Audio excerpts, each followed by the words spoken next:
Be like a child stuck on like the dad's chair. Yeah, I know, unfortunately, these are rather giant chairs. I swear, honey, I'm taller in real life. No, she isn't. He's so mean to me. I know, I'm a bitch, I'm your mother, what do you expect? Right, okay. Are you all cozy and comfy and ready?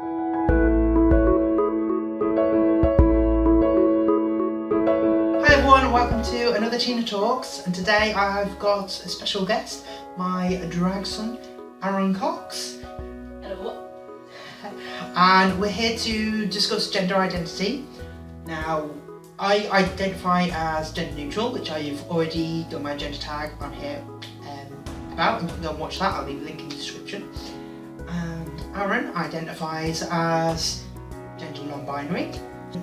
So the first question I was going to ask you was, what are the different genders and what are the differences between them? And it's just such a broad topic. It is difficult to kind of go through that, and we proved that in the gender alphabet that we just went through. We couldn't even list the whole alphabet because there's so many different gender terms. But what to you, what is the differences between the genders? Why are there so many different terminologies for gender? I think there's just so many terminologies because it just depends on how someone feels. Yeah.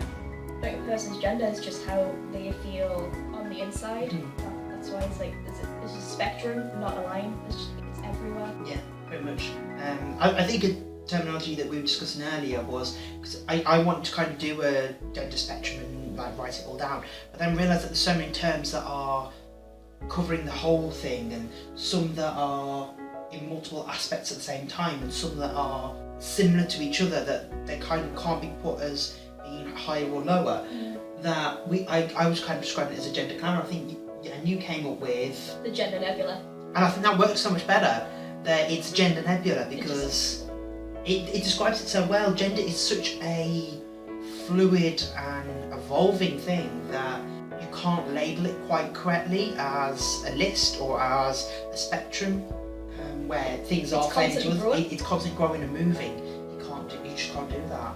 I think the whole reason why I wanted to do this as a topic is that I kind of feel as though all these different gender terminologies have suddenly just boomed in the last, I'd say, 2 years, and just became such a massive thing. What do you think it is that's kind of made that happen? What sparked this massive change?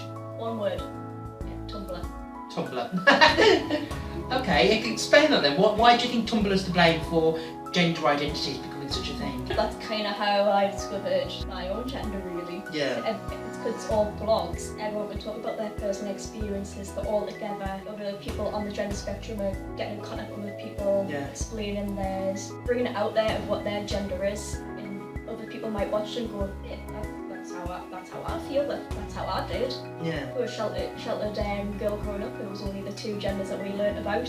Yeah. After going to Pride and going on the internet, you kind of discover that there's more to life than just male and female. There's a big world of gender out there. It's entirely true, and I think that social media has got a lot to do with growth of expression, both with gender and sexuality. I think it has a lot to do with, and I kind of feel as though sexuality was something that has been discussed, and when social media became such a massive thing, that I'd say in the last 5 years it suddenly boomed and became something of everyone's everyday life.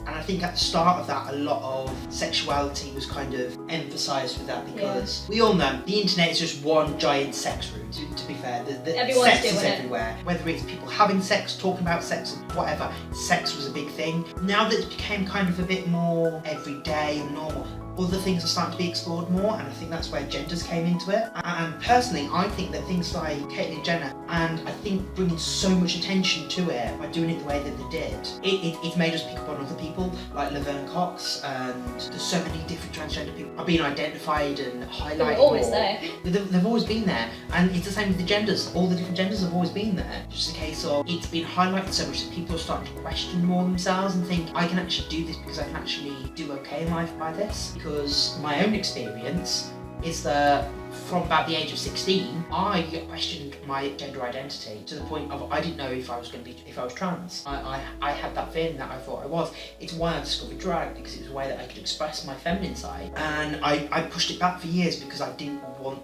to go through it all and then realise that it was wrong. It wasn't the right thing for me.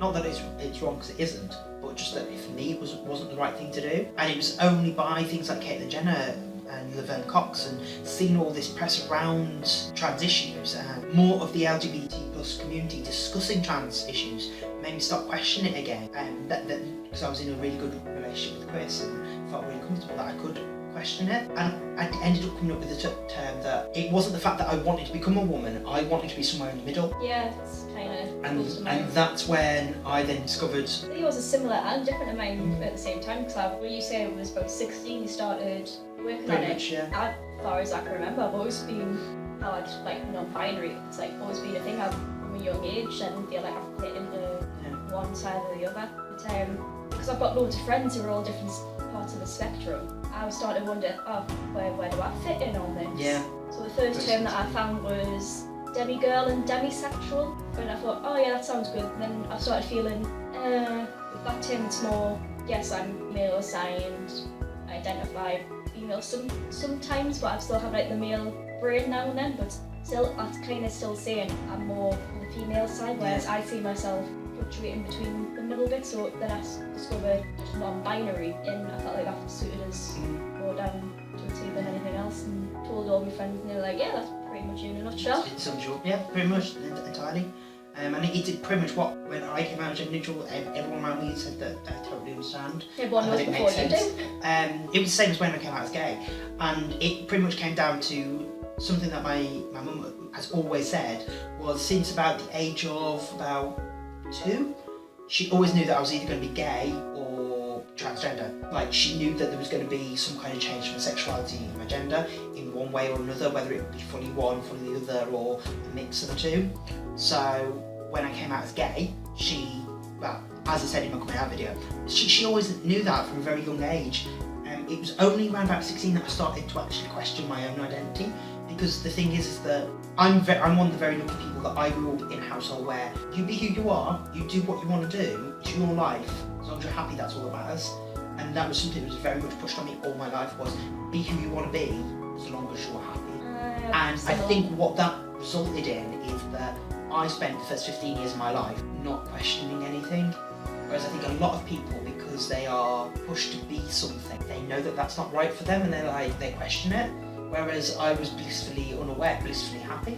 So it wasn't a problem. It wasn't a problem for me. I knew that I was happy with who I was, and I would express who I was. I used to steal my sister's Barbie dolls all the time. I didn't ever ask for one. I just take them and give them haircuts. I steal my brother's action men. Well, me and my sister used to switch. All the time, we would switch. She'd take my action and I'd take her Barbies.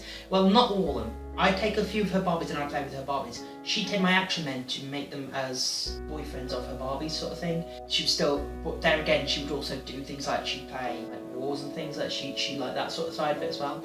Everyone loves wartime Barbie. I love her, but she's aggressive. She'd play like stereotypical male type things with them while I played the stereotypical female type things, her dolls, and we just always played like that, and we always with each other's toys and stuff, and it was just never an issue. Like hell, I play in the garden, like digging holes, filling little water, making mud, pouring in the garden. I used to go digging for insects and that, and I used to, me and my dad used to catch bees. Yeah. And when I say we catch bees, we used to get the old roses plastic tins, catch them, shake them up, release, run.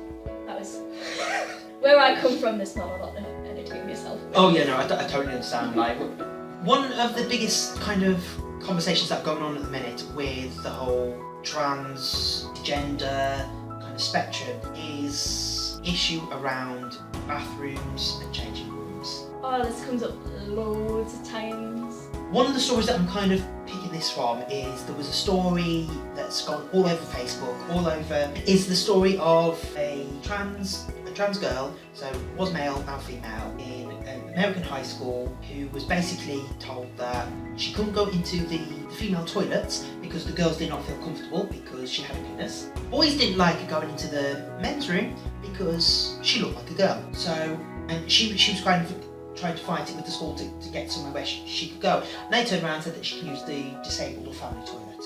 That's kind of bad when you're saying, anyone who isn't on the binary, you're just disabled. It's like, that's a bit ableist at the same time. Exactly. And if the guys are having a problem, it's their problem. That's not the fault of us. That's them being quite. There's something about the guys and they're going, oh, I'm not very confident in my sexuality. Then if they're having a lady around me is just making me feel weird. Yeah, and it's a bad habit that we've got in. What we need to do is, the battle that I'm trying to fight towards is that we need to be teaching kids in primary school how to behave with gender and sexuality.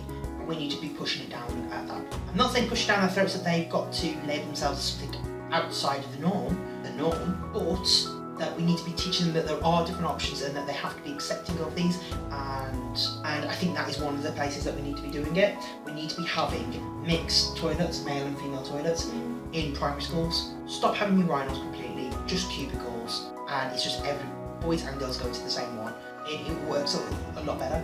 I think that's definitely the route that we need to go down. I'm definitely comfortable with it. It's like, I'm there to do my business. That's all I want to do. I want to be there less than you guys.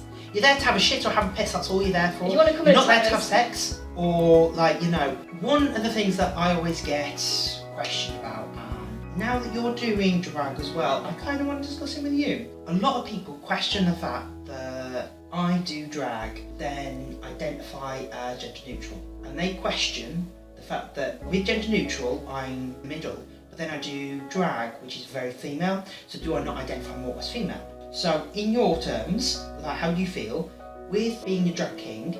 Do you, and obviously you identify gender non-binary, so you identify in the middle, similar to yourself. Can you explain why then you do drag? It's kind of like me asking you, why do you do a queen? It's just a hobby that we like doing. Yeah. When you're a drag queen or a drag king, it's an impersonation. You're kind of taking the mick out of the stereotype of your opposite gender.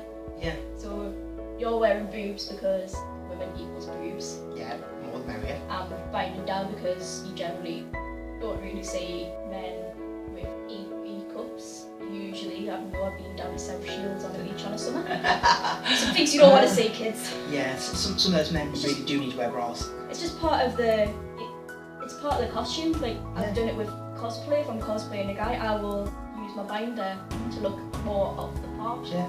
I think the whole thing is that with drag is acting. You are playing a part. You are playing a character. You are playing a role. With me, my drag, I've kind of diluted my character down a lot. Like when I used to do drag, it was a lot campier, a lot louder, and when I was in it as my male self, I was a lot quieter. Yeah. The two kind of mixed together now, and there's no part of me that is one or the other really. It's nothing to do with my gender, me doing drag. Drag is because I'm a performer.